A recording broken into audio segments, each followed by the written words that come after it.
trained remote viewer. I'm trained in all the psychic abilities that all human beings have. We're here together again tonight, having to do with creating a reality of peace. Planet Earth is a planet where we accept that intention creates reality. If you're not happy with your reality, and I don't think any of us is happy about the reality of the minimal chances for peace under today's condition, if you're not happy with it, what happened? Okay? What happened? Why did you create this? Well, rather than wasting time on why did we create that in particular, this particular scenario that we're in that does not seem to promote or sustain or nurture peace, why don't we look at how it is that we create reality and why we get in our own way when we have something we think we want? We create reality by using an image with energy attached, emotions, thoughts, and then we keep feeding it vitality with our breath and our attention and our focus. And it gets stronger and stronger and goes from one dimension to the other until eventually it actually manifests on the physical dimension. So we start kind of like with an image. So your images are very important. The images that you look at, because that's the way the process starts. So how do we have an intention and we have this whatever, this thought or this image of what it looks like, and we vitalize it. And then the opposite of what we want happens. Okay. It's still an intention of yours that had that happen. No. You're not accepting that. Okay. So you have an intention, let's say, to have more money in the bank and to get another job so that you can have more money in the bank. That's your intention. You're going to improve your situation professionally so that you have more money coming in. That's your intention. Yes, this is good. But let's say that when you were young, your family ran out of money, so that you kind of have a trauma that you're kind of scared of running out of money. Yeah, but you have an intention of earning more money through your profession. That's your intention. It doesn't matter what happened in the past. Okay, but that happened in the past created subconscious intentions to be secure, to be safe, not to take risks because you just never know what's going to happen. And that subconscious intention to be protected from loss, that happened when you were young, never happen again because you're in charge now.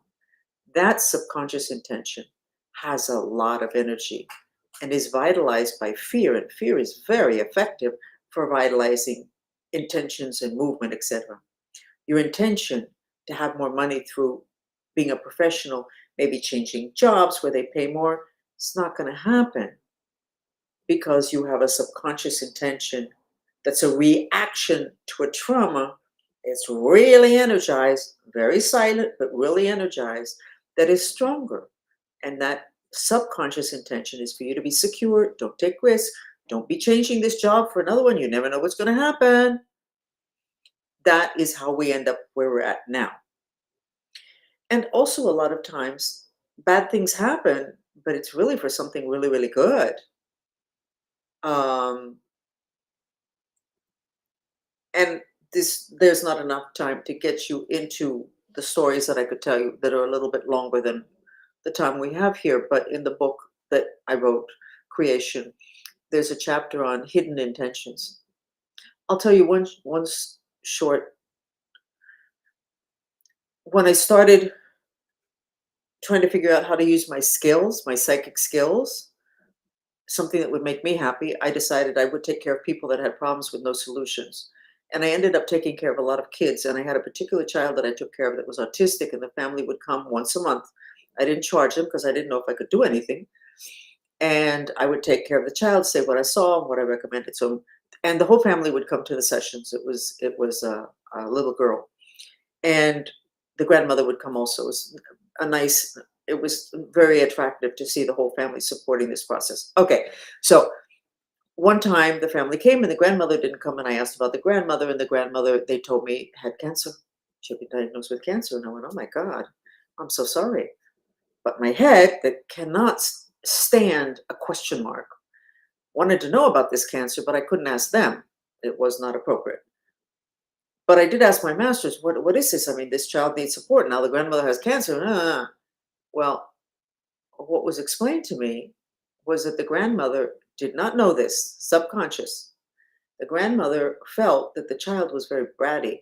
It was a spoiled brat, this autistic kid, and that something needed to happen to take people's attention away from the child so that the child could develop normally. And her getting cancer deviated the family's attention, not all of it, but an appropriate amount. Her intention did not include being deathly ill or dying, just enough, being sick enough to take the family focus from totally on this child to, the grandmother is sick, we need to pay attention to her. So within several months, the cancer was resolved. She started coming back to the sessions. She achieved her subconscious intention. She did not know that she had intended that. And that is the way a lot of things happen on the planet. In this particular case, this is very noble of her to do that. But you do that all the time and you don't know it. You end up looking like a fool many times, but you're actually helping somebody.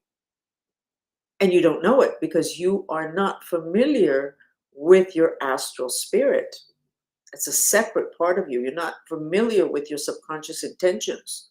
So we get here back to what is world peace.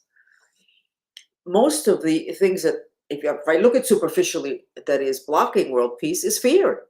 Well, that's in the mantra we're going to be doing in a few minutes. Okay? Fear. What are they going to do? They're going to come across the border. They're going to invade. They're going to, or anger because of something that was done to you by those people.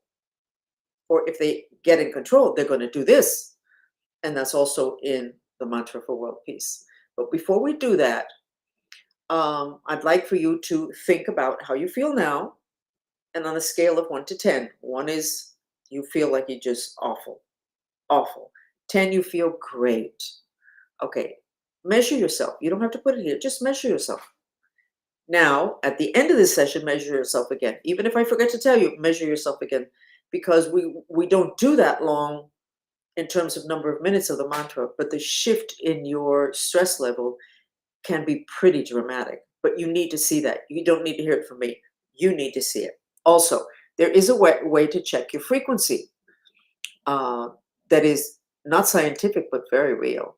This is a controversial dress. About 5 or 8 years ago, people realized this dress that was gold and white. For some people, they saw it bronze and light blue. They didn't see it gold and white.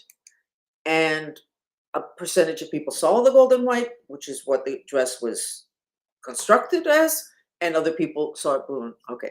What was the difference? People didn't know. I can tell you it has to do with frequency. And one of my proof is that in those days when that first came out, I saw it white and gold. Oh, okay. We would kind of expect that with all the work I do for purifying and all the rest of it. But one of the days in the afternoon, I saw it bronze and blue. And I was like, wait a second, is that the photograph I've been looking at? It was the photograph I had been looking at. It was no longer white and gold, and it was the same photograph. So I went, okay, wait a second. And I'm a very good researcher. I'm a good detective, and you have to become that also in your life because it's kind of fun. The other dimensional science. I said, okay, so what's going on here? What changed? And I realized I had had a tantrum. I used to have a lot of tantrums. I had had a huge tantrum, and I lowered my vibration. And that dress put it in my face. So here we go again. Just note in your mind how you see it. Now, let me show you what happens when you do this mantra that we're going to do. These are remote viewing of 4 sketches. And yes, I know I showed it yesterday and I showed it the day before and I showed it the day before. I need to imprint that in your head that you too can have these massive changes because you will have them. So I'm okay with boring you. This is about the creation of reality and the creation of peace. And if we don't create peace, we're all going to be gone. Forget that next job. Forget the bank account. Forget a new Tesla. Forget. There's not going to be any of that available. So we got to get this peace thing figured out. So this is This all happened in the space of 7 minutes. I sketched the person's mind strings, which are the strings that channel the nectar that's the human mind. So here we go with sketch number 1. The black mind strings, obviously the woman was depressed. She wasn't doing a mantra and there was no sensory therapy music videos. So this is the next sketch. She is doing a mantra for depression.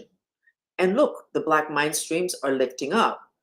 Okay, and there's the mantra. Even though I'm depressed, I love and accept myself. So my God, my goodness. And we're talking 7 minutes for these 4 sketches. So say this would have been like a minute later.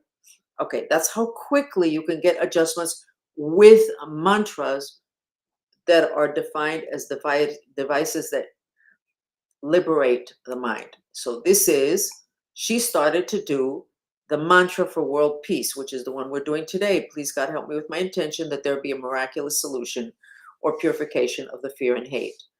How incredible. Here she was a minute and a half before. Here she was 3 minutes before. And then she changes the mantra and she gets those green congestions, which are chi, which is a balance of the 4 elements, water, air, fire, and earth. It's also the God particle. You can barely see it, but in the heart chakra, it's opening up more. This is great, just with the peace mantra. But then we did also the sensory therapy. And she got, see the green line that outlines the mind streams? It's like a protection, a canopy. That spirit that's in the upper right-hand corner cannot come in any longer because there is protection. She still has the congestions. No, the chi, her throat chakra has new mind streams shooting out like newborns. That's what they look like. The newborns don't have mind streams when they're born, just that center axis. It's in gold. And then the mind streams start to shoot out, tentatively checking the environment. So her throat chakra is doing really well. And the element of earth is coming up from the earth into her assemblage of bodies, which means she'll have more of the earth element, which is protection from evil, protection from spirits, it's prosperity, it's everything. But she's doing the mantra for world peace, and she's doing the trilling sensory music video, which we're going to use now. So these 4 things took these 4 sketches took 7 minutes. That's how fast the mantras work. So I'm going to go ahead and put the mantra on and the music, and you can go ahead and have both your feet on the ground. Maybe, why don't you do a mudra, which is a hand position. This is the Apana mudra. When you do this, and you'll notice that you breathe more fully and that you're sitting more solidly on your chair, which really is your astral spirit has come in like a hand with a glove. The hand, which would be the physical body, your bodies are fitting inside each other the way they're supposed to, more fully, rather than putting your hand in the glove and your finger doesn't reach the end of the glove. There's a space. That's the way most of us live with our bodies. So let me go ahead and get the music up, and the mantra is repeated in silence. You expel the breath through your mouth. Do not move your mouth with the words because it will get very tedious.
Okay, let me put the dress on again for you to look at it. And how do you feel from 1 to 10? How many notches better do you feel after? As you can tell from my body language and my voice, um, it really worked for me. It actually works for everybody because it works on your strings. So whether you want to or not, uh, the sensory therapy with the images and the sounds, plus the mantra, relax your strings. Any particular comment? I actually feel much better about the prospect for peace after having done this for several days. Because it's one thing to want there to be peace and to work for it. And it's another thing to actually be able to feel like it can happen because we don't feel that it can happen because there's too much evidence on the physical dimension that says it can't. And I've been saying lately, don't let reality interfere with your intentions. I think reality is interfering less in my case because when I look at things, it's with less of a doomsday feeling. And as a psychic that can see the future, that's pretty, um, that doomsday that was prophesied centuries ago, we're kind of actually here. But that can change because the future is elastic and plastic, and reality is created on planet Earth through human intention. And you don't have to have that many people pointed in the direction of peace for there to be peace. We do need to have an understanding of how it is that we created whatever and how to recreate it. And that's what we're here for. We should be here almost every night, but you'll see an ad or you'll come up on X or the other platforms and you'll be able to tell and you can join in. And I think I need to make these a little bit longer. Okay? More relaxed and happy? Good. Okay. So have a great rest of the weekend.